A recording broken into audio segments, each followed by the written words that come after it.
My weight was 45 kilos. Whoa. And I was like, if this is what it takes to be successful in the fashion industry, Keep it. I'm quitting. I'm going. Oh. I don't want that anymore. But then we could not stop because money was involved. I want to go there where we have been. Girl came, she was like, I love your bag. I never wanted to have something to do with fashion again. I was like, no, I'm not going back there. Everybody who asked me, I was like, I quit modest fashion. Yeah. Okay, let's just say it wasn't healthy anymore. It wasn't healthy. 100%. Guys, if you want us to work with your sibling, boundaries, like healthy boundaries is everything. Welcome. Hi. Hi. Welcome to my table. I brought you today. Thanks for having me on your beautiful table. The white table. The white table. Yeah. Is this the white table, white blazer, white Bright flowers. flowers, everything? No, it's just not red. Okay. You know what that means? I brought you to the white table. You know, there's people's feelings involved. Right. You know, it's healing that needs to happen. Okay. Because we have something to discuss today. Okay. It's really serious. What is it? 1 second. Lina, sieht man, dass ich Leggings anhabe? Hi. Again. What's up? Long time no see. Yeah. Yeah. What are you up to these days? I'm planning to launch my collection these days, inshallah. So you're starting a new business Yeah. without me. Yes. But you did this for what? Why not? Why? Why not? Why though? We want to celebrate your launch. Okay. When this video goes online, I think it's 1 day before your launch. Okay. So that's really exciting. Thank you. And I think people saw us so many times doing everything together, and this is now in time of our lives where we are not doing everything together anymore. Yeah. I just want to talk about that, how this happened and how, like, Yeah. you know, How it feels. yeah, all the drama.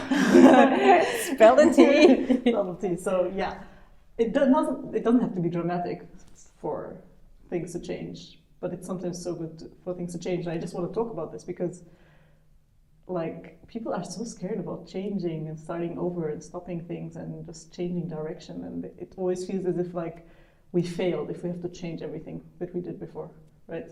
Yeah, actually, before I started this brand, I was very scared Yeah. of starting again, of starting new, and maybe also scared of failing again, but also scared of starting from the scratch, doing So it. do you feel like Mizan was a fail? I won't say it was a failure because somehow it was, I mean, we never talked about this in public, but somehow it was a choice of you and me to like stop it somehow. How long have you been working on this? Over 7-8 years, I guess. Wow.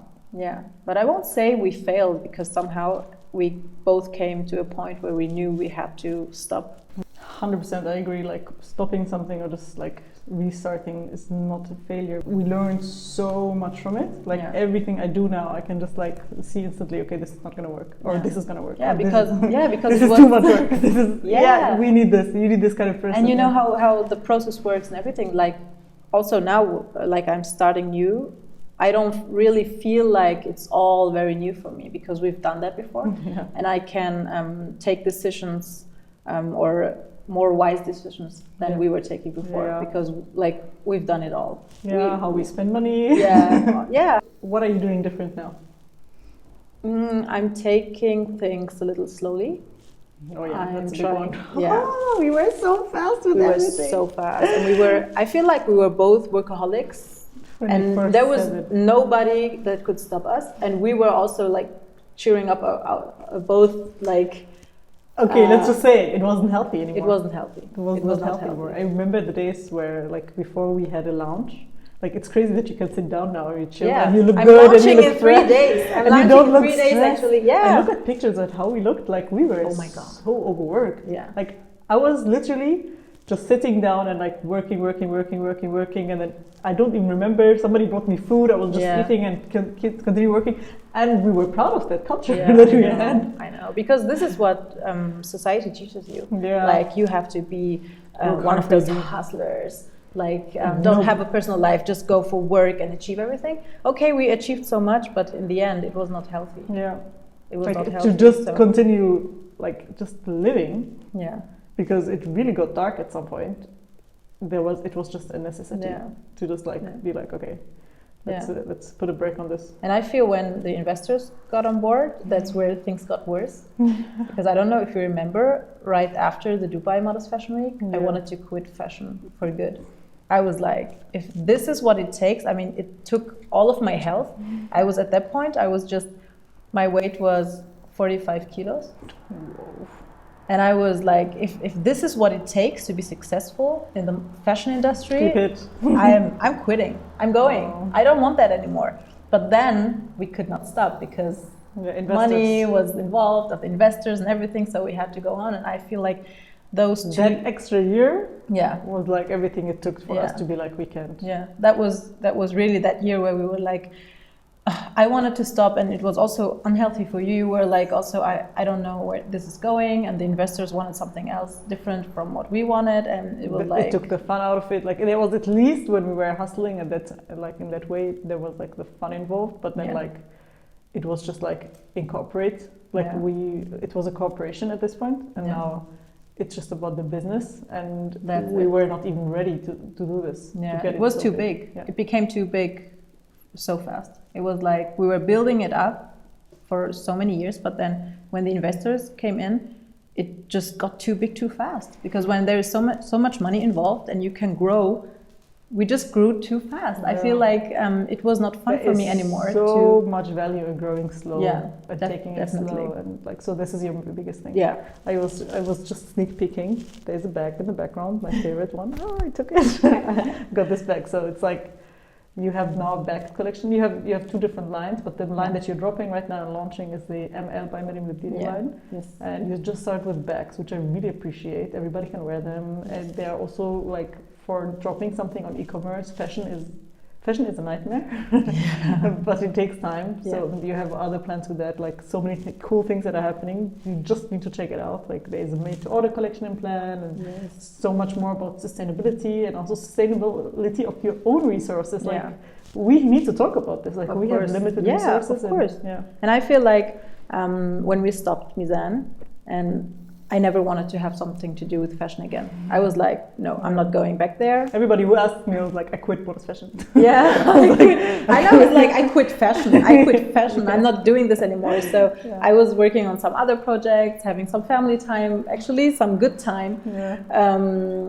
And I was like, if I start a new brand, it has to have a purpose. It has to do something good for this world, because I'm not just gonna launch another brand just like that, just some dresses and some stuff. So what I'm creating right now, or the brand that I'm launching now, which carries my name, it's a sustainable brand in a luxury segment with the purpose of giving back to the community. So your brand right now supports different charities, like the one that you're working with is like Stiftung. Yeah, right now I'm working. Right? Yeah, it's about education, and we support the fund of equal opportunities for children at schools, at German schools right now. So, but I'm also planning some new projects with other charities and everything. So, it's really cool. It's really cool, and I really. What do you say? Like, I was in Istanbul so long, so I didn't see the process in the beginning, and then when I came, I was just so proud of how you literally created a healthy work-life balance for yourself, and like, you started this from scratch, and it's amazing. I got the honor to make your logo, at least. Yes, thank you so much. I have the best logo. Yeah, and we're still working together on some branding things now. My mom is like, girls, don't work together. Because she saw how unhealthy it, like, we are so extreme, like, we go 100% in, all in. But I think, like, now we are like, okay, let's just pick and choose what we can do together and how we can do it together. I mean, like, we still can benefit so much from working together. Like, people, or whenever we did the news things, they always asked me, how is it to work with a sister? My answer, I don't really want to know what you say, but my answer was always like, with your sister, it's just like, it's like a shortcut. You don't need to explain. You understand each other, and you don't need to sugarcoat. You can just be like. You can just be honest. Exactly, her, and you're faster. Yeah. You're faster with everything. Like, and that's why we grew so fast as well. Like, it's just like we don't have these dynamics. We don't. Maybe that's also where the boundaries kind of are a little bit, how do you say? Lost. Yeah, there were no boundaries because what's private time, what's your home, what's... Yeah, we were like working all the time. Whenever we like even when we were meeting up for a movie night, we were just talking about work. Yes, like the movie was always going, muted, and then talk about work. Like it was not healthy. No. But I remember Heiko of SWL in a documentary, he also said, he was like looking at us how we work, and he was like, they don't even need to talk. Yeah, they just hand each other everything without talking, and, then, and that's where I realized, oh my God, like we really work so well together. Yeah, that's why it would be a shame if we wouldn't work at all together. Of course. But now, like we have some boundaries. Boundaries, like, how to be healthy, respecting like our also sleep. And also checking on each other. Hey, are you feeling good today to do this and that, or are you? Do you want to come to this meeting? Or that's so good. She's like, we have a WhatsApp group. Do you want to enter it? Like, this is small one. Do you want to even be part of it? Like, that's good. Yeah. And I think this is so good to just incorporate and understand. I think we grew so much from this experience. I guess so. Okay, so how is it working with your sister? Working with you. Sometimes, like now with my new brand, as you mentioned, we still work together, but not as much as we were before. Like.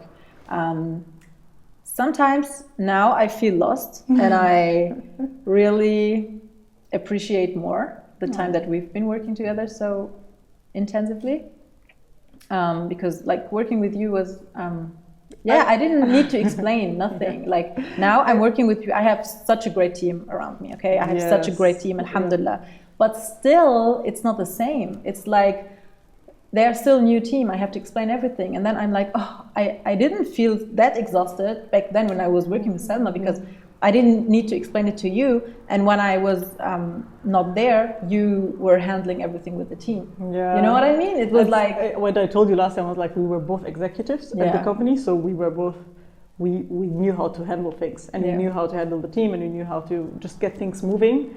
And now you have to like tell people to get things moving, and you have to do that. And I have to be the one who moves everything also. So before we had like, actually we did it really smartly. Like we were handling more the designs and the product line and all the things, and I was doing the branding. We would just come together in the shoots. That's where we were working. And then we just like, oh, I did this, I called this person, I did this, and we're just updating each other all the time. But I felt the same. You remember when I worked with LaunchGood last year? No. When we started in 2020, and then I was like, I started working, and then I was like, oh, I really need you. And then you started I need someone that I don't need to explain to. And I was like, okay. And because we had so much planned, and then it was such a good project, especially when we did the whole TikTok thing, and then I was like, oh wow, this works. And then the year after, I was by myself. I was starting a new team, and I was like, oh, things go slower. And they were also wondering why it's so slow. I was like, okay, because before I had my sister with me, and then I joined the team again. And then you joined me again for all that. So it's special. It's special, obviously, if you have that. But 100%, guys, if you want us to work with your sibling, boundaries, like healthy boundaries is everything. Definitely. Just like discuss it and check in on each other and make sure that, because it's so easy to be like, I feel that she can't do that, let me just take it, and then you have too many things on your plate. Yeah, right. But I'm like, obviously shout out to Denise and Ida, and amazing that you're still working with them. Like everybody's growing and everybody's building their business, and we started way back all together. It's crazy. It's crazy. But but it's also nice to see that, because those people that we worked with, like when we really needed them, they were there, and now they're like, and they're still there, but with their own companies and everything. You know? Yeah, so. It's really nice. Yeah. So working with you, I would say it was, it made things easier, but then it was unhealthy for both of us, like how we were working together. It was too intense, too much. And we were also living together. And we were living together, working together, doing everything together. It was every breakfast was a meeting, every coffee was a meeting, everything was a meeting. I mean, our parents sitting there, and they just having their coffee, and we're like, did you do that? Did you call that? And then having our laptops. Did you do that? It wasn't healthy. But still, I'm proud of us. I'm proud of what we achieved, and I'm so thankful that we had this experience. And that we know we don't want to go back there, because I feel so many people who haven't started their own company yet, they want to go there where we have been, and they don't know how unhealthy it is. They're like, oh, I want to work like 12 hours a day. We're also working 14, 15, 16 hours a day. Every waking minute. Yeah, like when we're working. Yeah. So many people think this is what it means to be successful. But now, we've grown so much from that, so we know. And now I have a daughter too, and I was like, wow, like this is so. There is something called quality time and private time. You know, like just having time with your loved ones, and it lets you grow. What are you most excited about in your brand? I would say the journey. That's cool. Yeah, I want to know where it's going. Also with the new mindset of taking care of my health, taking care of myself. Actually, I just want to know where it's going, and also. That's so healthy. Like I wanted. Yeah. I was not finished. Oh, sorry. Okay. But yeah, what I'm saying is like, I'm just keeping going now. It's my channel, man. Okay, I'm sorry. Thanks for having me. Oh my God, we're so bad at this. But like about entrepreneurship, people are so excited about the money, and forget that the journey is the thing that's gonna keep them on it, because you won't have it so easy in the beginning. Like even after, it will always be hard. Like even with more money, more problems, you know. Yeah. So the journey is. Being excited about the journey is everything. Of course, I mean, okay, money. Of course, you need money, and you have to earn money. Yeah. But it's not the main thing that is driving me. It's not that thing, because if I want to earn money, if it's just about the money, don't do fashion. Don't do fashion. Do something else. Yeah. I mean, you can earn money with other things, but fashion is like, this is my passion. This is like, where I found myself back to. So exciting. No, I love the new mindset. I love the new collection. I love the new website. Oh my God, it's everything. And I think, with this, it only can go up from here. Did you see the pictures? Yes. Of the it was such a nice shoot. So nice. Shout out to Lysel, shout out to Ida, all the team. Yeah. We had the shoot in London. Yeah. I couldn't be there because I was in quarantine, so it was a Zoom call shoot somehow. Oh my God. It was so cool. It's soon over the whole pandemic thing. But yeah, it's really cool. And I think, you can just be so proud of yourself, and I'm so proud of you. And I think there's so much to learn from this, and I'm pretty excited that you want to share more of your journey and your mindset, because I think there's so much to learn from it. And I always get inspired by you. And, thank you. You inspire me too. Oh, thank you. Oh, it's so sweet. Even though you're my younger sister, you're my younger sister, and I learned so much from you. Thank you. Thank you. Really, it just comes from the bottom of my heart, and I think. Just seeing what you're building right now and what is coming out of it, like that I was wearing this bag in Amsterdam, and the girl came and she was like, I love your bag, where did you get it from? And I was like, oh, it's from my sister's brand, it's still not out, like, you can't buy it. She's like, I need to buy it right away. I was like, wow, like people really react. Cool. So yeah, cool. I think you're doing cool things, and thank you. I think everybody here need to get a bag, because they're limited. And yeah, they're really limited, because this is also part of the sustainability things. We don't want to have thousands of these bags. And then you have to throw them away. Or because that's what actually so many companies do. They produce so much, and then they just sell a certain percentage, and then they throw the rest away to keep the prices high, and that's what we don't want to do, definitely. Thank you for coming to my table. Thank you for inviting me to your white table. Yeah, how do you like it? With the white flowers and the white blazer. That's so cool. Yeah, I know. We want to talk about purity here, because I have such a white heart. Okay. Cringe. If you want to see everything updated, go to her. MERIEM LEBDIRI official is on Instagram, and everything else is linked. Alrighty, salam. Salam. Cool. Ja. Ich bin echt gespannt. Ich auch. Du hast noch nie gemacht, du wolltest so oft mit mir machen, sowas.